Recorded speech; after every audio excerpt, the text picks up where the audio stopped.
आपके यशस्वी लोकप्रिय माननीय सांसद माननीय केंद्रीय मंत्री आदरणीय रविशंकर भैया, आपके पूर्व यहाँ के माननीय विधायक लोकप्रिय विधायक रहे ऐसे माननीय रणविजय जी, आप लोग के बीच में हम लोग के बीच में उपस्थित माननीय विधायक ज्ञानू भैया, माननीय अध्यक्ष सियाराम सिंह जी, पूर्व प्रत्याशी सत्येंद्र जी, प्रभारी सीताराम पांडे जी, माननीय डॉक्टर रामसागर जी, मंटू जी, सभी मंचस्थ मुखिया जी, सभी मंचस्थ पदाधिकारी वृंद, सभा उपस्थित सभी किसान भाइयों बहनों एवं यहाँ पर उपस्थित मीडिया के बंधुओं, बहुत सारे विषय माननीय केंद्रीय मंत्री माननीय प्रदेश अध्यक्ष जी हैं, सब विषय आपके समक्ष रखेंगे। केवल 2 विषय आपके रखना चाहते हैं कि आज पूरे बिहार में अगर किसान सम्मेलन कहीं प्रारंभ हुआ है तो उस जगह का नाम है बख्तियारपुर। कलल्लू मुखिया यहाँ पर निश्चित तौर पर मन पे राज करने वाले हैं आपके विधायक। यहाँ पर स्थान भारतीय जनता पार्टी ने चुना है कि किसानों का आंदोलन के आगाज कहीं से जाएगी तो पक्ष ही है। आज उन दलालों को बताया आप यहाँ से कि दलालों के दलाली करने वाले की किस प्रकार से दलालों बंद हुई है। पूरा देश जानता है कि आपके दलाली कहीं न कहीं जहां चलती थी सब बंद करने का काम किया। अब ये नरेंद्र मोदी जी का जमाना है, एक भी पैसा आता है तो सीधे सीधा मोबाइल के थ्रू नीचे चला जाता है। वो जमाना नहीं है कि 100 में से 85 गैर 15 आया। जब संसद में चर्चा हो रही थी तो कहां थे आप लोगों ने भी तो विषय को रखा था, तो क्या हुआ कि आप सड़कों पर उतर रहे, एक प्रांत के लोग इस प्रकार से खेल मचा रहे हैं और दुनिया को बरगलाने का काम कर रहे हैं। अब आज का किसान बरगलाने से नहीं, आज का किसान भी अपना भविष्य देख रहा है कि हम भी आगे बढ़ेंगे, सबको आगे बढ़ाने का काम करेंगे। हमारे नरेंद्र मोदी जी के आने का पहले यूरिया का काला बाजारी कैसे होता था? ने काला बाजारी यूरिया के पहले कितना लाइन में लग के यूरिया लेवे पर है, मार करे पर है कि यूरिया हमरा मिल जावे, पर नीम टिकट यूरिया जब नरेंद्र मोदी जी लाना शुरू किए तो काला बाजारी भी बंद हुआ और नहीं होता है। यह है प्रधानमंत्री जी की सोच कि किसान जब तक आगे नहीं बढ़ेगा देश आगे नहीं बढ़ेगा। आज उसी सोच के तहत हक दिलाने का काम किए। पूर्व के वक्ताओं ने, आगे के वक्ताओं ने आपको सब कुछ बताने का काम करेंगे कि छलने का काम जो विपक्ष के लोग कर रहे हैं, वामपंथी लोग कर रहे हैं, अलगाववादी ताकतें कर रही है कि भारत का किसान मजबूत ना हो, भारत का किसान मजबूर हो, ये चाहते हैं लोग। और माननीय प्रधानमंत्री जी, माननीय रविशंकर प्रसाद जी, माननीय अध्यक्ष जी आपको बताएंगे भारत की सरकार ये चाहती है कि यहाँ का किसान मजबूत हो।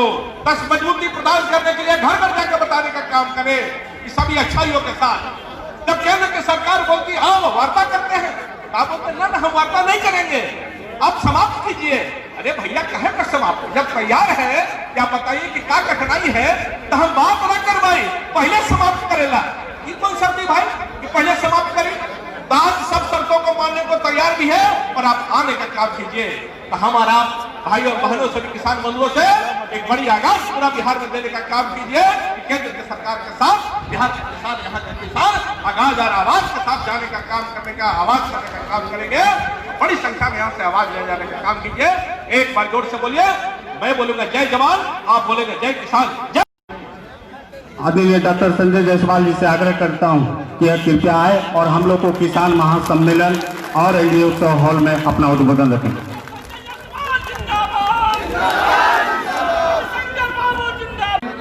माननीय बाढ़ के विधायक श्री ज्ञानू जी हमारे बख्तियारपुर के और अभूतपूर्व विधायक, मैं कहूंगा कि उनके जैसा विधायक और उनके जैसा समाज का सेवा करने वाला कोई नहीं हुआ है। वैसे हमारे अभूतपूर्व विधायक रणविजय सिंह और लल्लू मुखिया जी, यहाँ उपस्थित हमारे सम्मानित जिला के अध्यक्ष डॉक्टर सियाराम सिंह जी, प्रदेश के प्रवक्ता रामसागर सिंह जी, इस बाढ़ के जिले के प्रभारी सीताराम सिंह जी, फतुआ के हमारे प्रत्याशी सत्येंद्र सिंह जी, रवि सिंह जी, पुरुषोत्तम सिंह जी, चंद्र प्रकाश सिंह जी, संतोष रंजन जी, नीलेश रंजन जी, संजय साहू जी, और आज इस बख्तियारपुर विधानसभा में होने वाले पहले किसान सम्मेलन में उपस्थित हमारे सभी एनडीए के भाइयों, भारतीय जनता पार्टी के सभी कार्यकर्ता बंधुओं, सभी हमारे साथियों, सबसे पहले तो मैं लल्लू मुखिया जी का बहुत बहुत धन्यवाद और आभार प्रकट करना चाहूंगा कि जब यह तय हुआ कि हम अपने अपने क्षेत्रों में किसान सम्मेलन करेंगे, या बताने के लिए कि पूरा बिहार माननीय प्रधानमंत्री जी के साथ है, तो सबसे आगे बढ़ करके हमारे रणविजय सिंह जी ने कहा इस कार्यक्रम की शुरुआत बख्तियारपुर से होना चाहिए। उसके लिए मैं इनका बहुत बहुत आभार और बहुत बहुत धन्यवाद मैं प्रकट करना चाहूंगा। और मैं अपने साथियों को विश्वास भी दिलाना चाहूंगा, आप सबों की मेहनत, आप सबों के प्रयास से नतीजा है कि आज बिहार में Bharatiya Janata party, Janata Dal United, VIP और हम की सरकार है। और एनडीए के किसी कार्यकर्ता का उपेक्षा कोई अफसर करेगा तो इसको किसी कीमत पर बर्दाश्त नहीं किया जाएगा। यह विश्वास आप सबों के सामने दिलाने के लिए मैं यहाँ उपस्थित हूँ। यह है क्या किसान कानून? जिन लोगों ने आज तक किसानों के लिए कुछ नहीं किया, वह लोग किसानों के लिए आज एक झूठा आंसू बहा रहे हैं। और वह क्यों बहा रहे हैं? इसलिए कि केवल पंजाब में दलाली प्रथा बरकरार रह सके। आप बिहार के लोग चिंतित सोच रहे होंगे कि आखिर क्या है, हम लोग क्या कहीं आंदोलन नहीं हो रहा है? मध्य प्रदेश में नहीं हो रहा है, महाराष्ट्र में नहीं हो रहा है, तमिलनाडु में नहीं हो रहा है, केवल पंजाब ही में जहां का किसान सबसे ज्यादा अमीर है वहां क्यों हो रहा है? उसका सबसे बड़ा कारण है कि इस कानून में जो दलाली प्रथा थी उसको खत्म कर दिया गया है। वहां पर आप लोग आश्चर्य करिएगा कि वहां का यह नियम है कि अगर आप बख्तियारपुर में कुछ उगाते हैं तो आज आप पटना में वह सामान नहीं बेच सकते हैं, जबकि जहां पर ज्यादा पैसा मिलेगा वहां बेचने का हक सबको होना चाहिए। और एक खास साजिश के तहत यह भड़काया गया कि यह तो प्राइवेट लोगों को लाया जा रहा है और इससे तुम्हारा एमएसपी समाप्त हो जाएगा। जब पहले किसान आंदोलन में क्या बोला गया कि एमएसपी खाली हम लोग को लिख के दे दीजिए कि एमएसपी रहेगा, हम लोग वापस लौट जाएंगे। उस कानून में साफ लिखा हुआ है कि न्यूनतम दर में कोई परिवर्तन नहीं होगा। माननीय नरेंद्र सिंह तोमर जी ने कहा कि ठीक है हम एमएसपी और लिख देते हैं, बात तो वही है, ऐसे नहीं लिखा हुआ वैसे लिखा हुआ है। लेकिन फिर कहा जाता है कि नहीं, इसको भी हम नहीं मानेंगे, कानून रद्द करो। काहे रद्द करो? इसलिए रद्द करो कि हम लोग क्या तो मंडी में हम लोग अपना अनाज रख देते हैं और उसके बाद जो दलाली होती है वह सारे दलाल उसको बेचने का काम करते हैं। और आप लोग आश्चर्य करिएगा कि अगर आप लोग अपना धान अगर पंजाब भेजिएगा तो उस पर कोई टैक्स नहीं लेते हैं हम लोग, लेकिन अगर आप अपना चावल पंजाब भेजते हैं तो आपको टैक्स देना पड़ेगा। लेकिन पंजाब से चावल आएगा तो कोई टैक्स नहीं देना पड़ेगा। यह कौन सा नियम है? यह कौन सा इंसाफ की बात है? यह एक बहुत साधारण सा चीज है।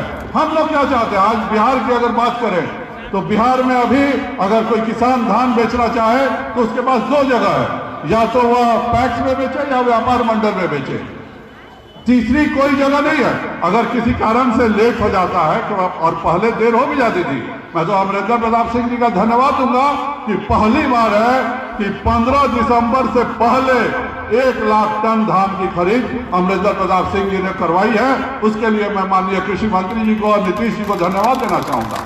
लेकिन अगर यहाँ पर 8000 पैक्स के बाहर कोई कंपनी आती है और बख्तियारपुर में अपना गोडाउन बनाती है और एक की दुकान खोल लेती है कि भाई जिस किसान को बेचना है 1970 रुपया में लाओ, हमको आके बेचो, और वह खुशी खुशी वह खरीदने को तैयार है, तो इसमें किसी को क्या एतराज हो सकता है? हम लोग को भी क्या एतराज हो सकता है? और जो यह कानून आ गया है तो अब देश के किसी भी कोना में कोई आदमी अपना दुकान लगा करके और खुलेआम खरीद सकता है कि भाई यहाँ पर ला करके आप अपना एमएसपी का धान बेचिए।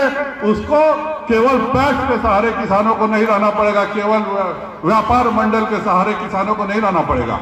अब यह किसी के समझ में नहीं आ रहा है कि इसके लिए ऐतराज की क्या बात है। भाई हम किसान हैं, अभी होता क्या है, मान लीजिए अगर आपको खेते में से उठाना है, मजबूरी है, तो कोई भी आदमी आता है कहता है कि ना इतने में हमको दे दीजिए। अब आप सोचते हैं कि भाई पैक्स 1 महीना बाद लगा, हम 1 महीना बाद रखें कि खेते में से दे दे, कुछ कमे में खेत में दे देते हैं। अगर आपको मालूम हो जाए कि नहीं बख्तियारपुर में यहाँ पे एक तो कोनो कंपनी वाला खोले हुए है, आप अभियो जाके धान वहाँ पे इसी रेट में दे सकते हैं, तो आप अगर बेच रहे हैं तो इसमें किसी को क्या एतराज हो सकता है? यह सोचने की बात है। यह पूरी साजिश केवल पंजाब में क्यों हो रही है? इसलिए हो रही है कि वहां पे जो लोग नेता लोग हैं वही लोग अड़सिया लोग भी हैं, और वो लोग किसान को उधार भी देते हैं, सूद पर माल भी देते हैं, और वही लोग राइस मिल को भी माल देते हैं, और वही लोग माल लेकर के हमारे यहाँ का किसान अगर यहाँ से कुछ देना चाहे तो दिक्कत है, पंजाब वाला किसान आकर के यहाँ पे बेच देता है। तो यह एक पूरी साजिश है और इसमें 6000 करोड़ रुपया टैक्स लेती है। दुनिया में कहीं किसानों पर टैक्स नहीं दिया जाता है। भाषण दिया जाता है लोकसभा में कि किसानों से टैक्स नहीं लेना है, लेकिन यह मंडी व्यवस्था करके 6000 करोड़ रुपया का टैक्स पंजाब सरकार लेती है और 6000 करोड़ देना किसको पड़ता है? तो भारत सरकार को टैक्स देना पड़ता है। भारत सरकार का FCI 6000 करोड़ रुपया पंजाब के सरकार को देने का काम करती है। यह पूरी व्यवस्था बदलने का काम कोई कर रहे हैं तो नरेंद्र सिंह भाई मोदी जी कर रहे हैं। उसी तरह दूसरा क्या है? कॉन्ट्रैक्ट फार्मिंग, ठेकेदारी पर फार्मिंग। अगर आप कोई अनाज उपजाते हैं और आपको कोई आदमी आता है कहता है कि आप बासमती लगाइए, ये मत लगाइए, हम आपको बासमती का देते हैं बिया, और बासमती आप जब आपका उग जाएगा तो हम 60 रुपया किलो के हिसाब से 600 रुपया क्विंटल के हिसाब से हम खरीद लेंगे। इसमें क्या बुराई है भाई? तो जानबूझकर एक साजिश किया जा रहा है। पंजाब में यही पेप्सी कोला का फैक्ट्री है, ले पूछना चाहिए, मैं पूछना चाहूंगा अमरिंदर सिंह से कि तुमने क्यों पेप्सी कोला के साथ कॉन्ट्रैक्ट फार्मिंग किया है? तुमने क्यों यह कहा है कि आलू जो 10 रुपया किलो मिलता है किसान के पास, उसको 250 रुपया किलो में खाली एगो प्लास्टिक के रैपर में लेट बदल देगा तो 250 रुपया किलो में बिकेगा? तो तुम्हारा किसान किसान है। और अगर हम वही कानून हिंदुस्तान के हर देश में, हर प्रदेश में लगाना चाहते हैं तो उसके लिए तुम रोकने के लिए खड़ा हो गए हो। तुमको यह बर्दाश्त नहीं हो रहा है कि बिहार का किसान के यहाँ भी कोई अगर कंपनी वाला आता है कहता है कि भाई हमारा यह तुम बासमती लगाओ और हम तुमको 70 रुपया किलो में खरीदेंगे, तुम हमारे यहाँ लाओ और मक्का, यह कंपनी का GM का मक्का लगाओ, इसका कॉन्ट्रैक्ट बदलता है, हम इतने रुपए में खरीदेंगे, इससे तुमको क्या एतराज है? तो यह पूरी एक साजिश चल रही है। आपने कहा कि हमको कोई दिक्कत नहीं है, खाली MSP का गारंटी दे दीजिए, हम लौट जाएंगे। और जब MSP की गारंटी हो गई तब कहते हो कि नहीं हम MSP नहीं मानते, कानून रद्द करो। और क्यों कानून रद्द करो? इसलिए कानून रद्द करो क्योंकि हमने देखा है पंजाब में कि भिंडरा वाले जिंदाबाद का नारा लगता है। किसान बिहार हिंदुस्तान का है, कानून का विरोध कहाँ होता है? तो न्यूयॉर्क में विरोध होता है, वाशिंगटन में विरोध होता है, स्वीडन में विरोध होता है और कहा जाता है खालिस्तान जिंदाबाद। इस साजिश को हर व्यक्ति को समझना पड़ेगा। यह एक पूरी साजिश चल रही है। यह जो उमर खालिद, शर्जील इमाम, इनका फोटो लगा करके कहा जा रहा है कि किसान कानून को रद्द करो। जो लोग देश के विभाजन की खेती करते हैं वो सारी शक्तियां इसमें लग गई हैं। मैं आप सभी से अनुरोध करूंगा और आप सबों को यह विश्वास दिलाना चाहूंगा कि किसानों के लिए अगर किसी ने काम किया है तो नरेंद्र भाई मोदी जी ने किया है और किसी ने नहीं किया है। कोई आज तक इतिहास बता दे कि 1 रुपया कभी किसी किसान को मिला हो। आज किसानों को 6000 रुपया हर साल देने का कोई काम कर रहा है तो वह नरेंद्र भाई मोदी कर रहे हैं। अगर किसानों को आगे बढ़ाने का कोई काम कर रहा है तो नरेंद्र भाई मोदी कर रहे हैं। जिस स्वामीनाथन कमेटी की रिपोर्ट को 7 साल तक कांग्रेस अपने पालू में दबा करके रखी, 2009 में स्वामीनाथन कमेटी की रिपोर्ट 7 सालों तक छुपा के रखा गया, कभी लागू नहीं कराया गया। वही स्वामीनाथन जो किसानों के बारे में हर कोई कहता है कि सबसे बड़े हितकारी है, उन्होंने जब MSP और सारे हम लोगों ने कानून बनाए तो उन्होंने कहा कि देश के किसानों के विकास के लिए अगर आज किसी ने किया है तो केवल और केवल नरेंद्र मोदी ने किया है। यह भारतीय जनता पार्टी की पहचान है। और हमारे यहाँ यह कानून 2006 में समाप्त हो गया था, इसीलिए किसी को समझ में नहीं आ रहा है कि होता क्या है। अगर हम लोग भी आज उसी पे चक्कर में फंसे हुए होते तो हम एहसास ही नहीं करते। और इस साजिश में सारे विरोधी दल शामिल हैं। 8 महीने तक अगर मुफ्त राशन देने का कोई काम करता है तो यह किसानों की ताकत के बल पे नरेंद्र भाई मोदी करने का काम करता है। ना किसी की हिम्मत नहीं थी कि गरीबों को 1 रुपया किलो अनाज भी मुफ्त में दे सके। यह एक पूरी की पूरी योजना है। यह योजना है कि हिंदुस्तान का हर किसान तरक्की करे। यह इस योजना के विरोध में एक साजिश किया जा रहा है। तुम्हारे यहाँ पंजाब में कॉन्ट्रैक्ट फार्मिंग है तो ठीक है, तुम्हारे यहाँ जानबूझ करके एक साजिश किया जा रहा है कि किसानों के अनाज पर टैक्स वसूला जा रहा है और तुम जाकर के दूसरों को भाषण दे रहे हो। मैं यह सब एक साजिश है।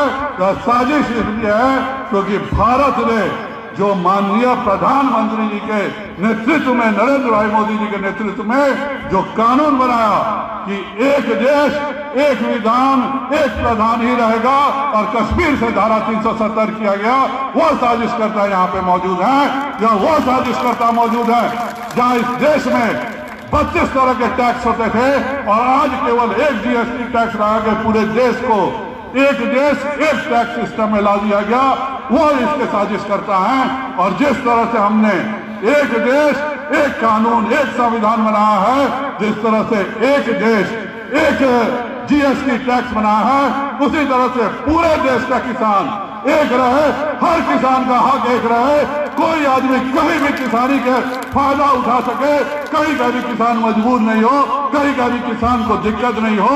यह देखने का काम अगर नरेंद्र भाई मोदी करते हैं तो इसके विरोध में कांग्रेस की सरकार साजिश करती है। मैं आप सभी से आह्वान करूंगा कि यह एनडीए की सरकार जो आप लोगों ने बिहार में जिताई है, यह एक बहुत बड़ा हम आगे की तरफ कदम बढ़ाने जा रहे हैं और हम लोगों ने दिखलाना भी शुरू कर दिया है। इस बार की सरकार में पैक्स की खरीद हमेशा फरवरी में होती थी, अभी हम लोगों ने इसी समय से शुरू कर दिया और हम चाहेंगे कि हर जिले में प्राइवेट लोग आए, वो सरकार के तहत आएंगे तो गारंटी रहेगी कि जितना एमएसपी है उतना समर्थन मूल्य किसान को मिलेगा। कोई चोरी छुपे अगर खरीदेगा खेत में तो कभी वो समर्थन मूल्य आपको नहीं दिला पाएगा अगर आपको खेत से अनाज बेचने पे मजबूर है तो। इसीलिए इस किसान सम्मेलन के समर्थन में मैं आप सबों के साथ खड़ा हूं।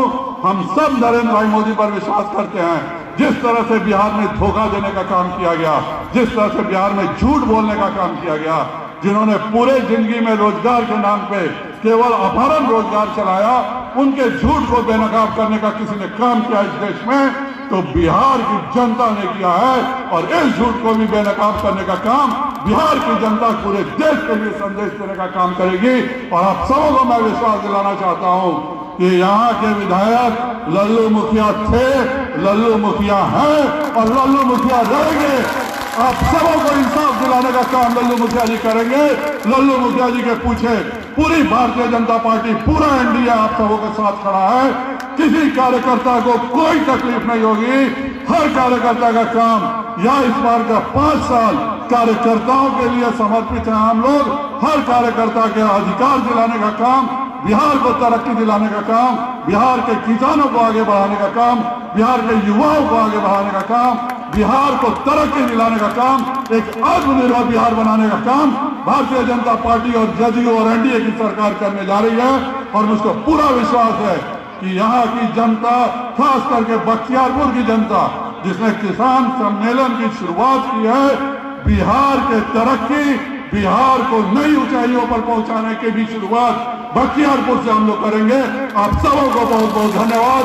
भारत माता की, भारत माता की, नरेंद्र मोदी जिंदाबाद, नरेंद्र मोदी जिंदाबाद, जिंदाबाद जिंदाबाद। बहुत बहुत धन्यवाद। डॉक्टर संजय जायसवाल जिंदाबाद, रविशंकर बाबू जिंदाबाद।